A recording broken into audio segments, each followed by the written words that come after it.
So this was, I don't know whether you have seen this, but this was the reduction in mortality that we have seen. And a couple of studies more actually showed some significant effects on shock reversal when the steroid therapy was given. And this effect, you will see it in the coming slides, was quite consistently seen in many other studies.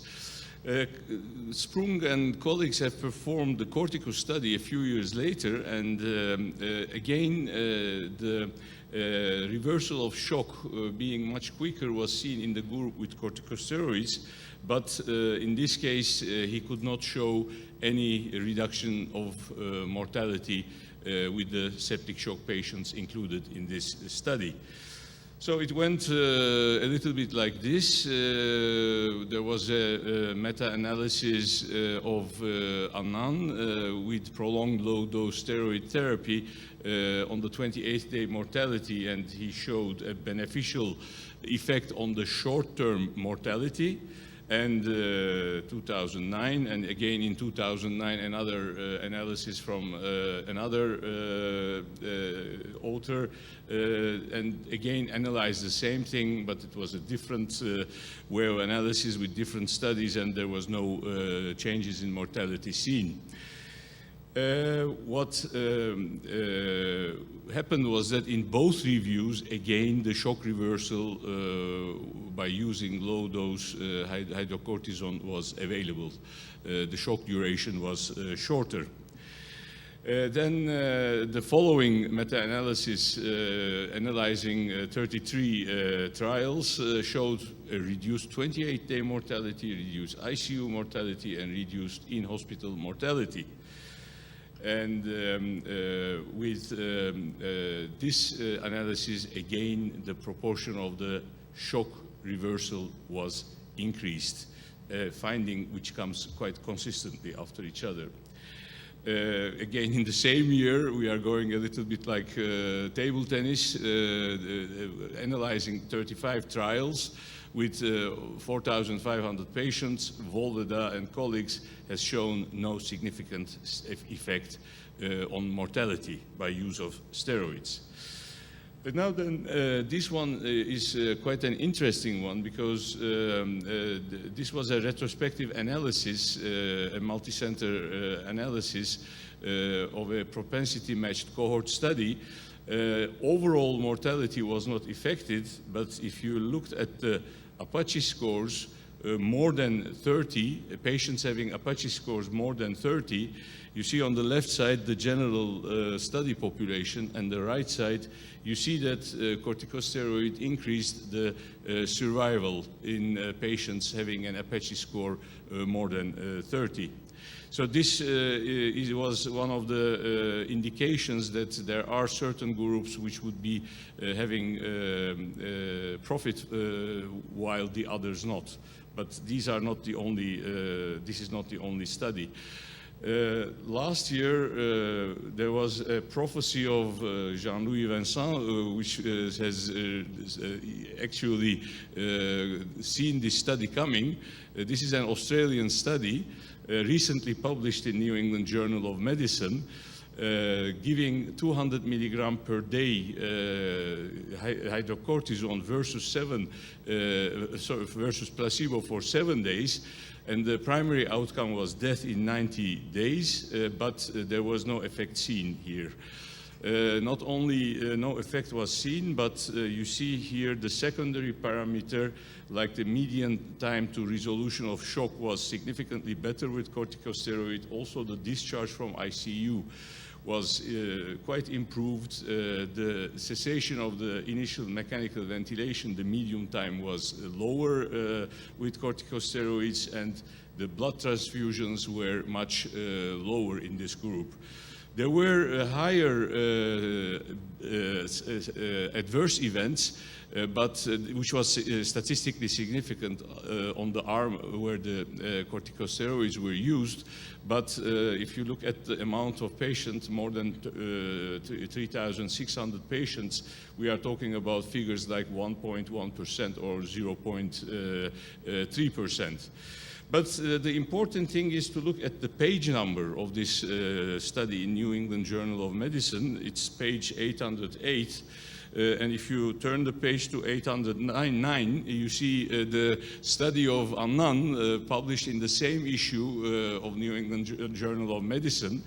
And this time, this was, again, as Jalali usually does it, with hydrocortisone plus fludrocortisone therapy. And actually, Sigris was also included in this study, but then it was taken out of the market.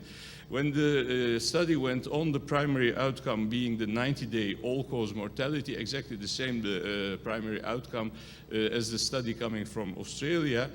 And you see that there was a significant improvement of mortality in the study of Jalali Annan, significant improvement of survival when steroids were used in septic shock patients. So the question, and also you see the other effects, the mortality at day 28, ICU discharge, and at hospital discharge at day 180, they were all statistically significant. So the corticosteroids were beneficial to the septic shock patient in this study. And also the vasopressor-free days and organ failure-free days at day 28 were significantly improved for steroids. The ventilatory-free days were not, but there was a tendency for steroids being beneficial. If you look at this trial again, the adverse events were actually limited to hyperglycemia, as seen almost in every studies performed with the administration of corticosteroids. Now then the question is, where is this difference coming from? Because we are having meta-analysis, we are having randomized prospective trials, and one of them shows effect, the other one does not show any effect. And I mean, there was a quite nice editorial being written about these two articles, comparing these differences in finding with the same question. And the severity of illness scores were not helping, because one of the trials had used the Apache 2 score, and the APROCH trial, it's a very well named, if you can pronounce it, where it was using the SOFA and SEPS2 score.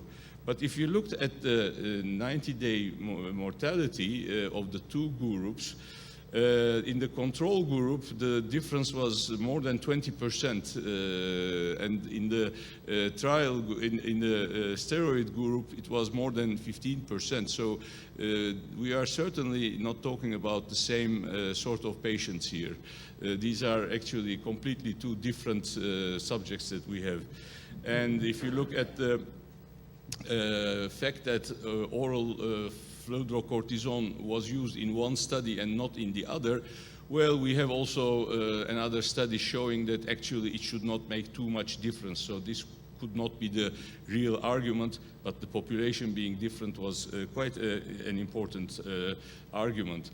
Next to that, there were differences of the case mix. Like in the Australian study, there were lower rates of renal replacement therapy, lower rates of blood infection, lower rates of pulmonary infection, and lower rates of urinary tract infection.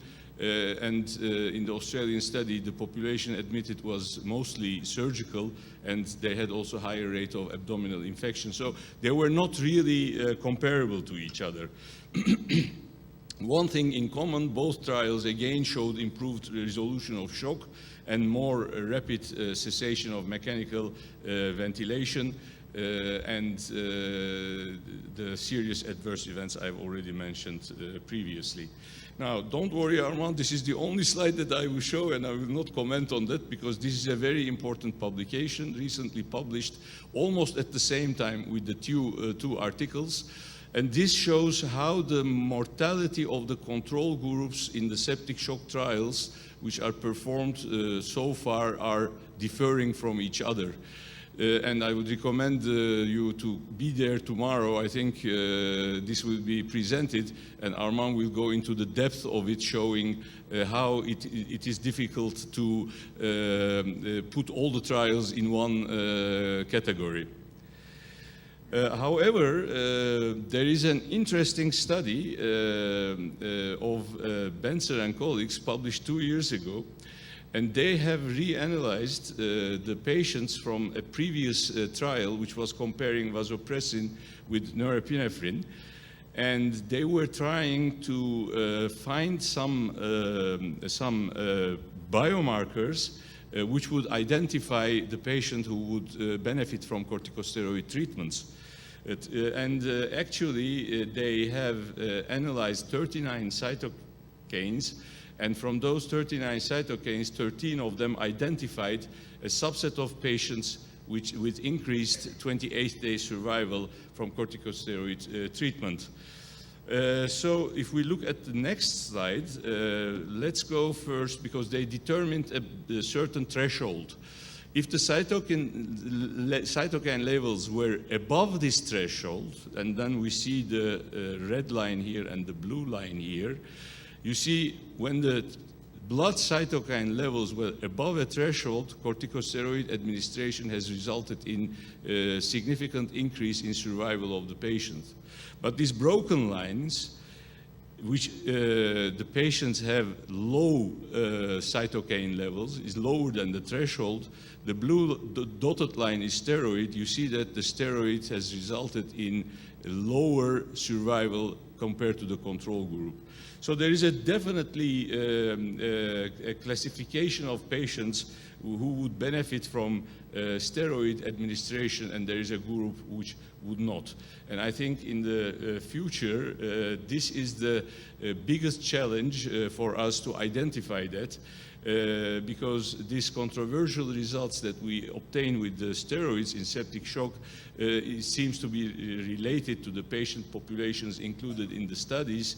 I mean, this is not a big wisdom. We say the whole day here the same message, that we should be finding the right patient on the right place for the right medicine.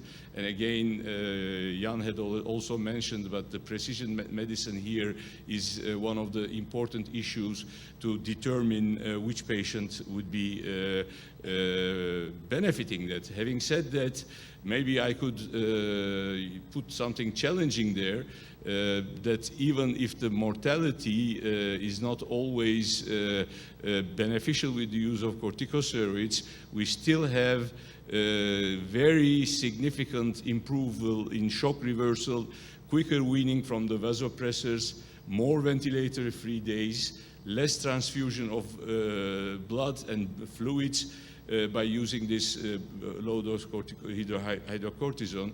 And the things which are mentioned here are not very unimportant. On the contrary, I think that they are quite important. I think I will stop here and